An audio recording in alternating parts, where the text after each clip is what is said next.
Jan, and in this lecture we are going to learn about the Node.js web modules basically.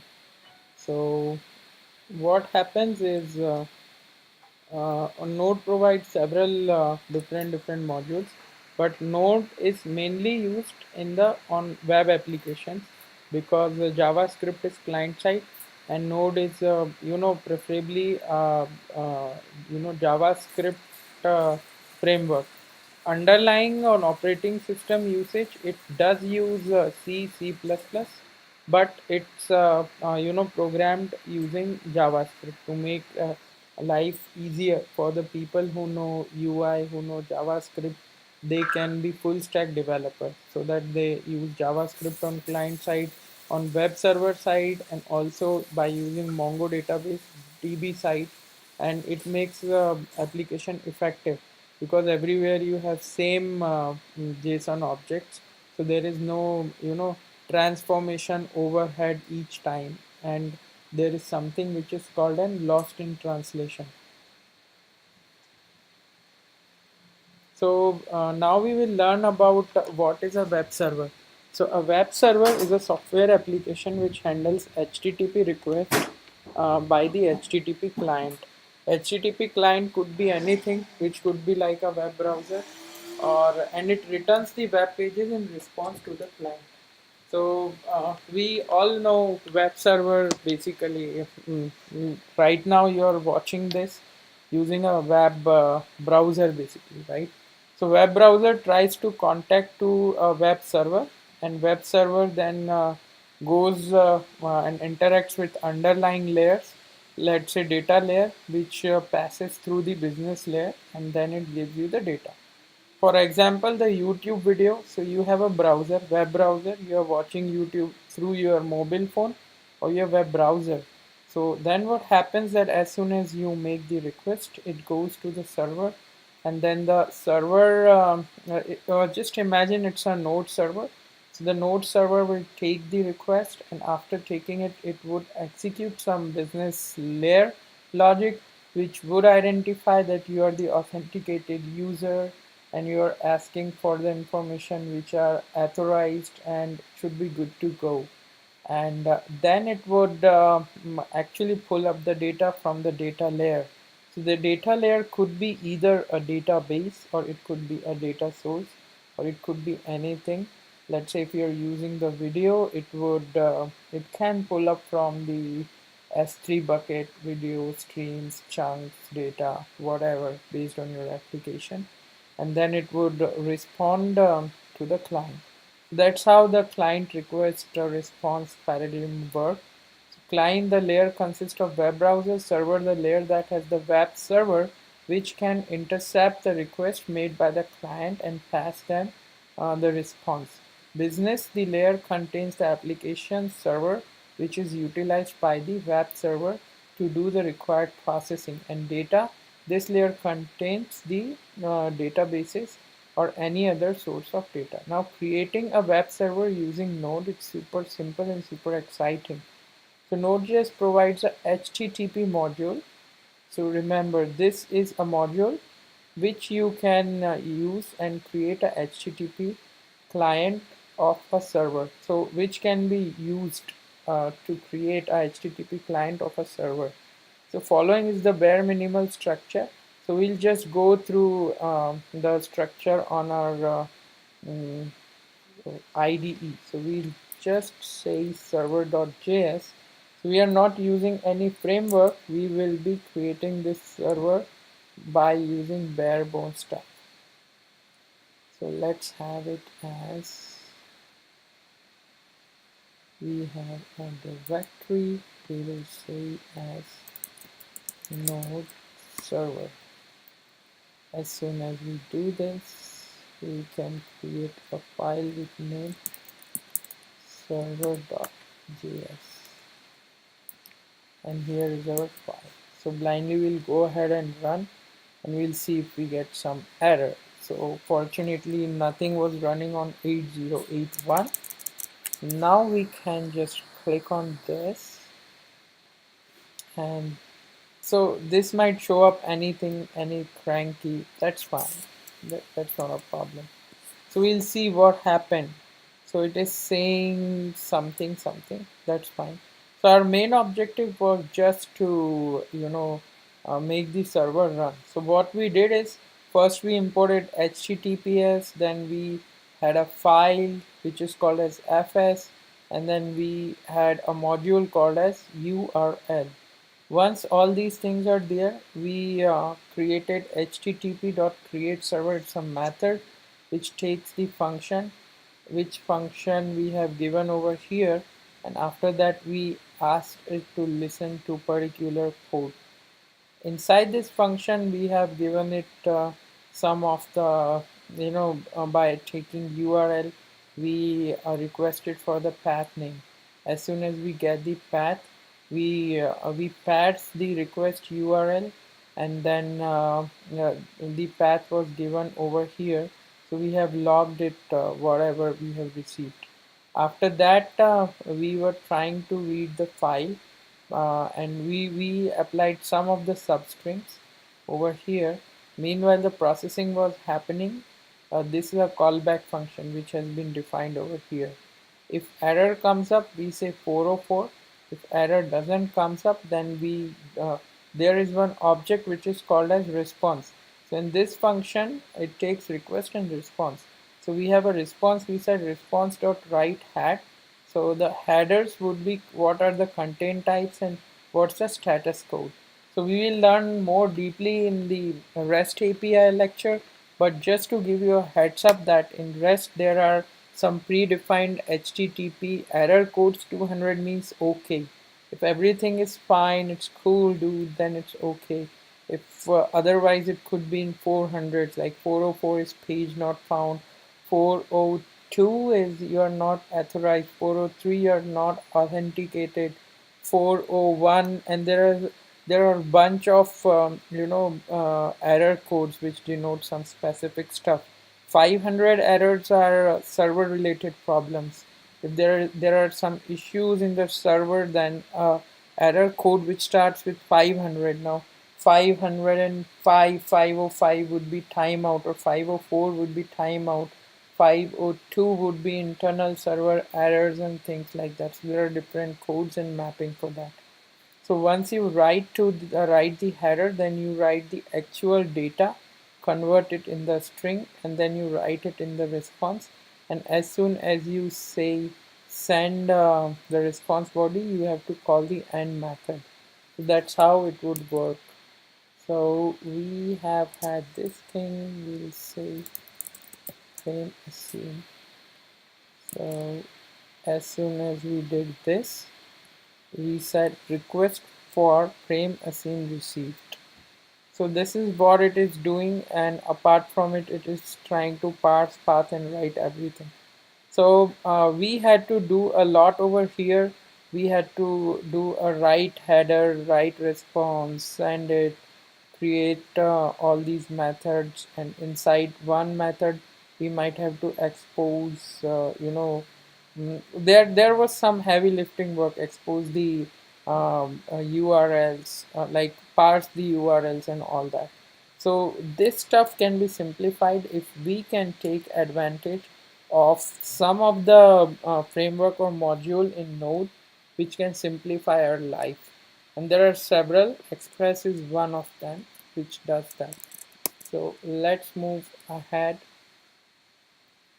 Now let's create the following HTML file named index and put it in the directory where you have your server.js. So let's try make a file with the name index.html. Okay, cool. Now let us run the Node.js and then make a request to index.js. Let's try and do this. So we will rerun the server. We will try to call this. Then we would say slash index.html. So as soon as we do this, we get the response hello world. So what is happening over here, that from the UI the request has been made, and once the request has been made, it came over here. This time we were able to get request for index.html received, and once that request has been received, we have returned something on the response, and that response has been delivered to the web browser to finish the request response cycle. So that's how where everything was returned. Mm, so we did a substring for the path, and once the path, so which means we have got some path over here from the request. We, by default, whenever you do a request, it's a get request. So in here there is no explicit way of doing get or post or put or delete or whatever, but in express, which we are going to learn in our next lecture, that has well defined way of keeping stuff in methods with a proper purpose. So post is to create the data, get is to just read the data, and then update is put, and then delete would be destroy the data. So it is called as CRUD operations. So we'll have all our endpoints around it. So this was this has just happened here. Now let's move ahead. The web module.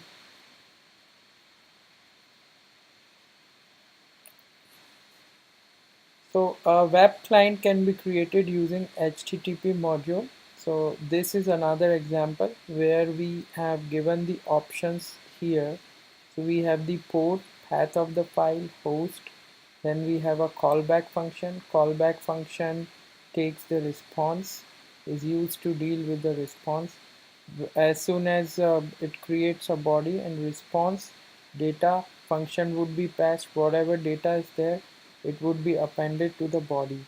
And response on and, whenever the and is called, it would data received completely, console.log, it would log the body, and then make a request to the server.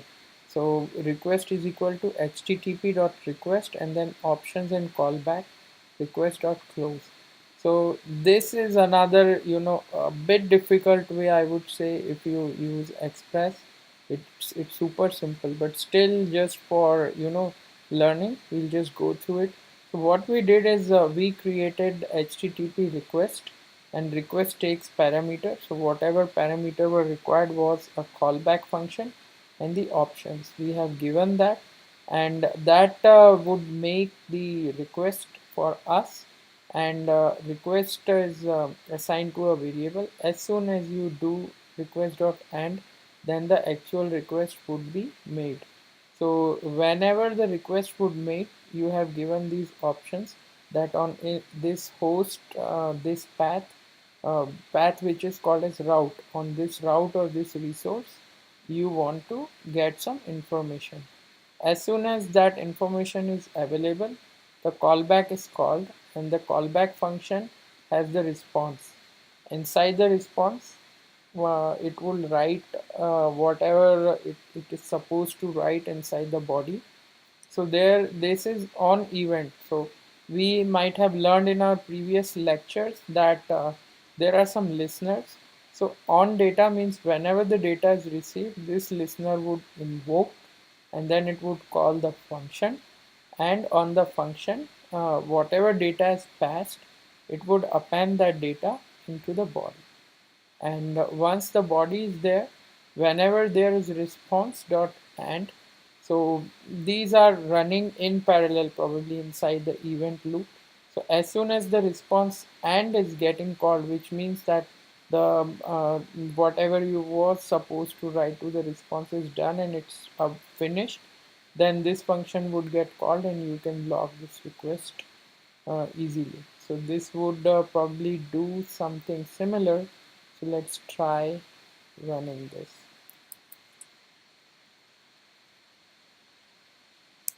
So we would go here and then we would say client.js.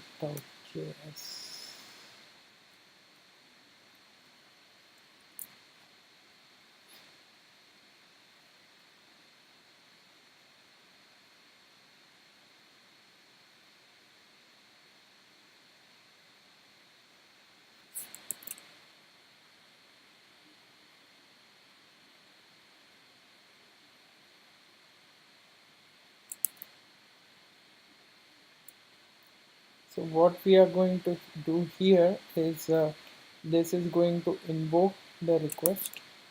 So now run the client.js from a different command terminal other than server to see the result. Sure. So we have our server running. This is our server. So we'll make the server run. Stop and rerun. So our server is running on 8081. That's what is happening. Now we would say node client.js. So we'll open terminal.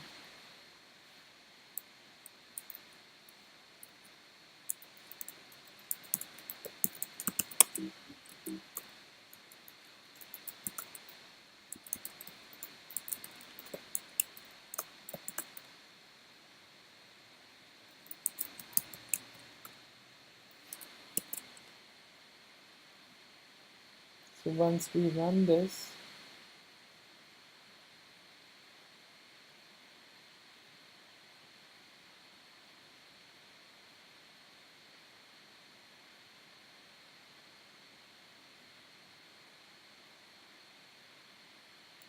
it's index.htm. So let's refactor this.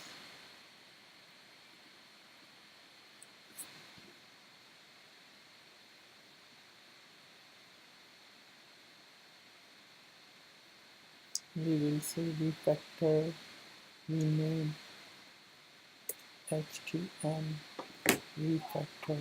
No, if I want wash this all pure, I need to wash with turmeric cooking or turmeric water. So that's what we fixed the problem. So we had written a server and a client. So client is doing nothing, but it is trying to do the HTTP request. So once it's doing request, sorry, beg your pardon, this is server, this is the client. So once you are doing the request, it is trying to connect to the actual server which we have just created, and after doing that it has given us the response which was the actual web page. So I am going to push it real quick, these files, there are several, but we will pick server and client and index, and then